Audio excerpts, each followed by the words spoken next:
So in this segment, so I just want to possibly just explain what the examiners is looking for in this segment. So the number one thing is for you to have your introduction sections, which is probably less than 10% of the word count. So you have like less than 100 words in that section, and of course you will have your main body of the work where you have discussed the entire work, and then of course in the main bodies, obviously, we are looking at your understanding. We are assessing your understanding of crisis management and business continuity concept, looking at the theories and viewpoints and some of the things that I've been looking at so far on these particular modules. And we'll also be looking at the level of originalities as well. I think that is really essential.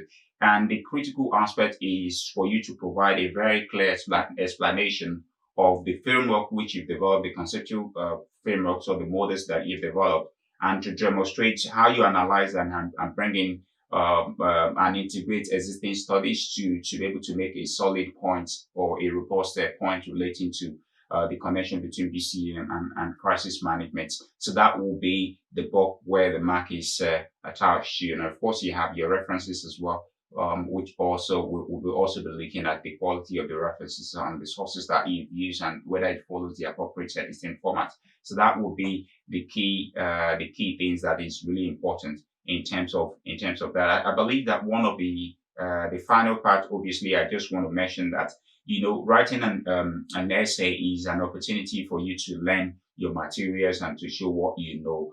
So you want to draw widely, and one of the things that I suggested, tips that I suggested that students should try not to do is to provide a statement or make a claim that is not supported by empirical evidence. And when it comes to academic writing, I believe scholarly writing, things like this, the key part is being able to use evidence from existing literatures to make a solid point. And when you're making a claim, you should be able to back it up with supporting empirical sources. And so when it comes to academic writing, clearly citations is not a liability, is an asset. So you should use it quite judiciously. And of course, the key aspect in this assignment, I believe that you should be able to number one, try to understand the question. The question number one again is to looking at the relations between BCM and crisis management. I'm just trying to summarize. The second part is for you to do a critical assessment of this relationship. And of course, you should be able to tell us in a very clear, distinct terms that are there areas where BCM and crisis management are connected? Are there areas where they're disconnected? And you provide a critical assessment of that based on what we know from existing studies. And of course, you then develop a conceptual framework based on this relationship that you described.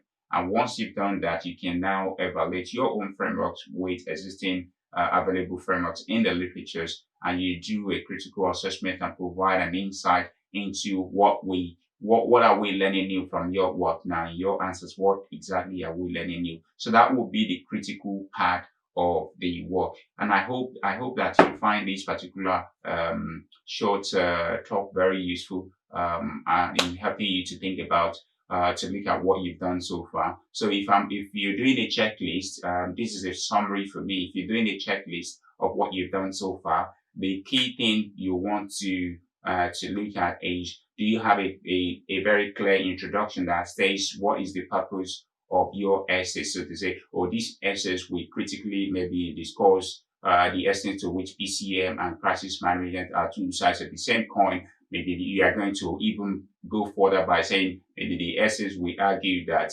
and then of course you can decide what is your intention in terms of that. And of course, in the introduction, you can define maybe what BCM is, that in the context of your essay, BCM is defined as this, and of course you can also define a crisis management, and of course maybe possibly acknowledge there are several definitions of this, and lack of concessions within the field as well is also there. So there's that heterogeneous distinct views when it comes to these both concepts. So you need to clarify what they mean within the context of your work.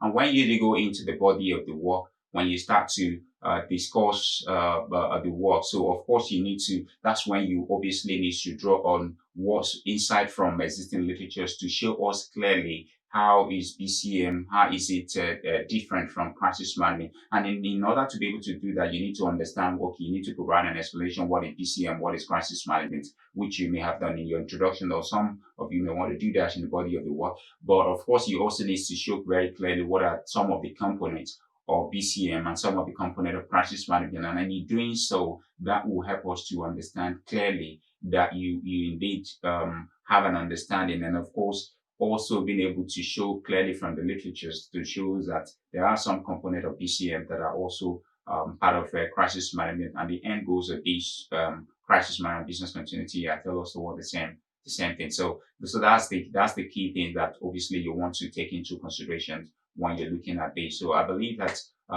you'll find these particular videos useful. And of course, the other final part is for you to check your conclusions as well. So what is the main insight from this work? So you need to be able to come up with summarize the main insight from the work and explain that in a much more clear, provide a very clear point in terms of what are the main points from the work that you've presented. So this is what this assignment is about from my own different point of view, and of course just make sure you proofread your work.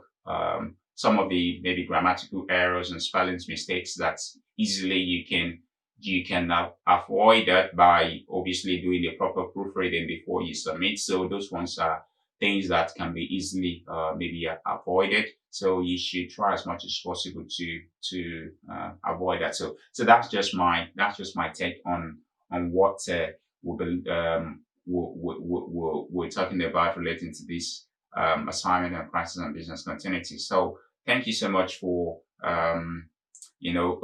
engaging, for some of you that are engaging so far. So but of course we will continue to provide the right sort of support for you as well. So I'll see you for those of you that are in my group that asked me to put these videos together. So I'll see you again this week. We'll look at normal assignment theories and high levelity organization theory. So we'll be discussing that. And of course, we will be looking at organizational readiness as well. So interesting stuff coming up in the morning so far. And of course, I'm going to see you again. So thank you so much.